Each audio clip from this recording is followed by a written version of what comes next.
నయనాలే నాట్యమవగా నాదమే నారాయణుడై భక్తి శృంగారమై కలిసే భావమే భాగవతముగా శాస్త్రీయ స్వరాల మడిలో ఆత్మే అర్చనగా మారగా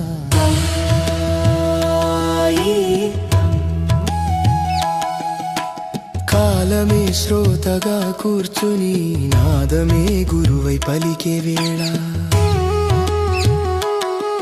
సరిగా గమప